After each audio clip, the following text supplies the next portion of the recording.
आज के वीडियो में हम बात करने वाले हैं स्विंग ट्रेडिंग के बारे।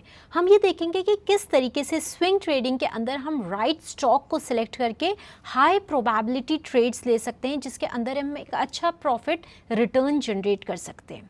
हाय, मैं हूं doctor Priyanka. I am a stock market mentor, a full time trader and investor in Indian markets. तो चलिए वीडियो को शुरू करते हैं और समझते हैं कि किस तरीके से मैं अपना सेटअप खुद बनाती हूं to identify high probability swing trades. तो जब भी हम स्विंग ट्रेडिंग के बारे में बात करते हैं, दो तीन चीज़ें बहुत इंपॉर्टेंट। सबसे पहले हमने देखना होता है कि स्टॉक में वॉल्यूम कितना है और स्टॉक का प्राइस कैसा बिहेव कर रहा है। तो अगर आप देखते हैं कि किसी स्टॉक के जो प्राइसेस हैं वो एक महीने 2 महीने में 20% बढ़ गए हैं, लेकिन जब आप वॉल्यूम पे नज़र डालते हैं तो आप देखते हैं स्टॉक का वॉल्यूम की जो बार्स हैं वो काफ़ी छोटी हैं और स्टॉक का वॉल्यूम कुछ खास मेजर मीनिंगफुल रिप्रेजेंटेशन नहीं दे रहा है। तो इसका मतलब है जो 20% का अपमूव है वो सूनर और लेटर फेड आउट हो जाएगा। क्यों? क्योंकि उसमें large institutional players actively participate नहीं कर रहे हैं। इसका मतलब है कि ऑल्दो प्राइसेस अभी सिर्फ 10% बढ़े हैं, लेकिन चांसेस ज़्यादा हैं इस पर्टिकुलर काउंटर में कि स्टॉक के प्राइसेस अभी आगे और बढ़ेंगे। तो इन्हीं दो क्राइटेरिया को इस स्ट्रैटेजी के अंतर्गत मैंने जो है इनकल्टेट किया। सबसे पहले हम देखेंगे ऐसे स्टॉक्स जिनका प्राइस जो है वो पॉजिटिव टेरिटरी में। कैसे पता चलेगा कि जो स्टॉक जो है वो स्ट्रॉन्ग है और इसके प्राइसेस स्ट्रॉन्ग है? सबसे पहले आपने देखने 2 EMA, 50 EMA एंड 200 EMA। सो इस स्ट्रैटेजी के अंतर्गत बेसिकली हम ऐसे स्टॉक्स को फिल्टर आउट करने की कोशिश करेंगे या उन स्टॉक्स में ट्रेड करेंगे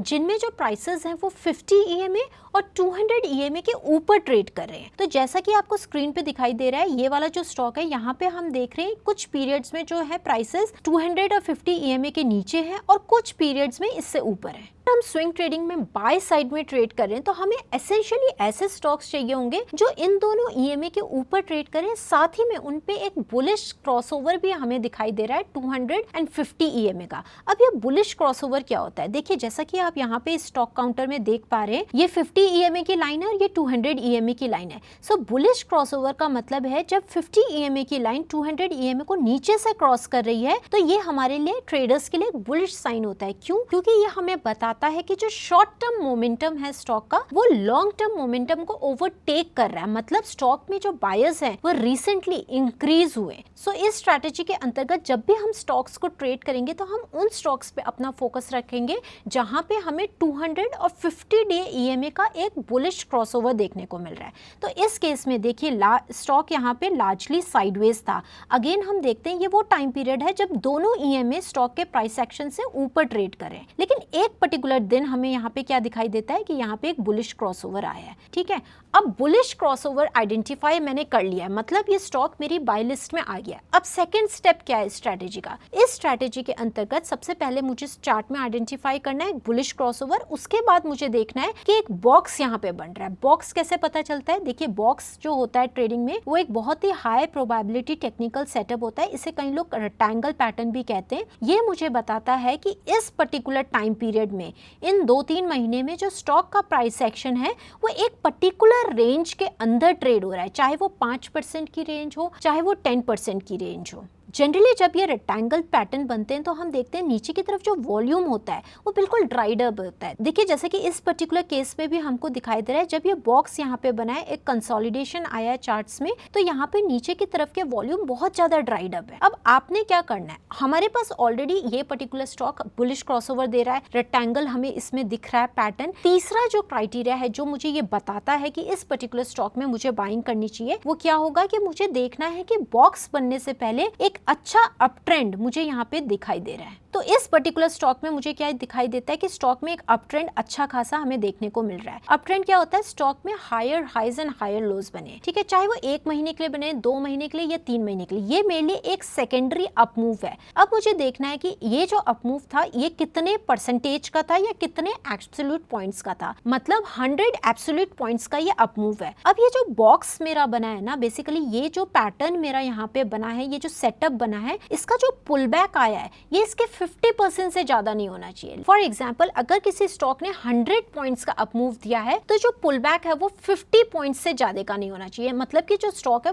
50 से नीचे नहीं जाना चाहिए। अगर स्टॉक 0 से 100 पे गया है तो स्टॉक में जो पैटर्न बन रहा है रेक्टेंगल का वो 50 से नीचे नहीं जाना चाहिए। तो इस केस में हम देख रहे हैं कि ये थोड़ा सा 50 से 60% तक है, तो लार्जली मतलब हमारा जो पैटर्न है, ये सेटअप है, वो हमें कैसा दिखाई देना चाहिए, एक अपमूव होना चाहिए, साइड में कंसोलिडेशन होना चाहिए, वॉल्यूम ड्राइड अप होने चाहिए। ठीक है, ये 3 हमारे क्राइटेरिया हमारे फुलफिल होना चाहिए। जो पुल बैक है आपका वो ऐसा नहीं है कि अगर बिल्कुल डायरेक्टली आपका 50 पॉइंट्स का ही होना चाहिए या 50% से एक भी पॉइंट ज्यादा हुआ तो आप ट्रेड नहीं लेंगे। अब ये जो पुल बैक है ना, इसमें बहुत हार्ड एंड फास्ट रूल्स आपने नहीं लगाने। जैसे कि मैंने बोला कि 50% से ज्यादा नहीं होना चाहिए, मतलब 50 से जितना कम हो उतना ही अच्छा है, जैसे 20%, 30%, 40%। लेकिन अगर वो 50 का 60% भी हो गया तो हम उस स्टॉक को वहां पे कंसिडर करेंगे, प्रोवाइडेड कि हमारे बाकी सारे क्राइटेरिया यहाँ पे फुलफिल हो रहे हैं। तो इस केस में हमने देखा कि बाकी सारे क्राइटेरिया हमारे फुलफिल हो गए। अगर ये 50 का 55 भी होगा तो चलेगा। ठीक है, अब हमने क्या करना है एज अ ट्रेडर, ये स्टॉक मेरी वॉच लिस्ट में आ गया है क्योंकि इसमें बुलिश क्रॉसओवर है, स्टॉक ने एक अप ट्रेंड दिखाया है प्रीवियस, और now the stock is making a rectangle pattern. Now as a trader मुझे पता है कि इस रेक्टेंगल का ऊपर का जो रेजिस्टेंस है, मतलब यहाँ पे जो सप्लाई जोन है या डिमांड कहाँ से बढ़ेगी, 520 के ऊपर बढ़ेगी। Why? Because this is a high probability zone जहाँ पे हर बार सेलर्स आ रहे हैं। तो अगर यहाँ पे न्यू बायर्स ऐड होते हैं तो मैं उसी डायरेक्शन में ट्रेड करूंगी। तो देखिए कुछ इस टाइप का हमें दिखाई देगा चार्ट्स में ब्रेकआउट। ये 520 का लेवल है, जैसे ही ये ब्रेकआउट हुआ जिस पर्टिकुलर दिन, वहां पे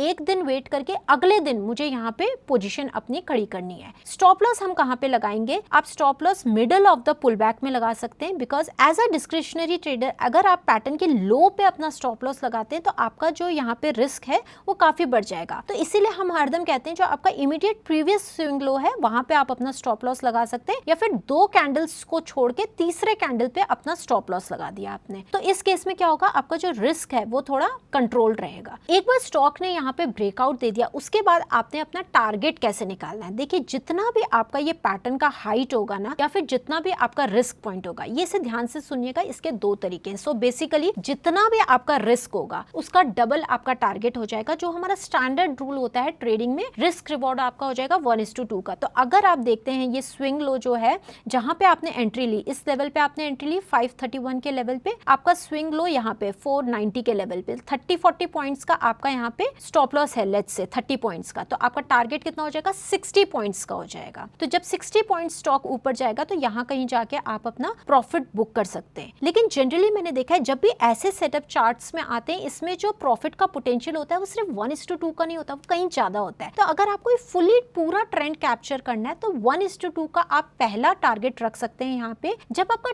पहला टारगेट अचीव हो जाए, आप देखते हैं वॉल्यूम भी बहुत अच्छा यहाँ पे स्टॉक में बढ़ता चला जा रहा है। देखिए ये वाली बात मैंने आपको यहाँ पे बताई थी कि जब आपका ये रेक्टेंगल पैटर्न बनेगा तो आपका वॉल्यूम ड्राइड अप होगा, लेकिन जब ब्रेकआउट आएगा इस पर्टिकुलर सेटअप के अंदर तो जनरली आप देखेंगे वॉल्यूम अचानक से बढ़ जाएगा। वॉल्यूम बढ़ने का मतलब ही ये है कि स्टॉक में बहुत स्ट्रॉन्ग प्लेयर्स आ चुके हैं, क्योंकि जो वॉल्यूम होता है, लार्ज वॉल्यूम हरदम इंस्टीट्यूशंस की तरफ से आता है, ना कि रिटेल ट्रेडर्स की तरफ से। सो अगर आपका T1 लेट्स से 1:2 का टारगेट आपका यहाँ पे अचीव हो गया, उसके बाद आप अपनी पोजीशन को पार्शियली यहाँ पे बेच सकते हैं। लेट्स से 50% आपने अपनी पोजीशन को ऑफलोड कर दिया, उसके बाद जो 50% आपकी पोजीशन बची है उसमें आप एक ट्रेलिंग स्टॉप लॉस लगा सकते हैं। वो कहाँ पे होगा? ट्रेलिंग स्टॉप लॉस जो आपका होगा वो या तो टारगेट 1 हो सकता है, आप स्टॉक को आगे की फर्दर रनअप के लिए होल्ड कर सकते हैं, या फिर आप स्टॉप लॉस ऐसी जगह पे लगा सकते हैं जो आपके जो रनअप है, मतलब आपका जो प्रॉफिट है 50% प्रॉफिट को लॉक कर दे। तो आप स्टॉप लॉस या तो यहाँ पे लगा सकते हैं, या फिर आप देख सकते हैं जो भी मेरा टारगेट 1 था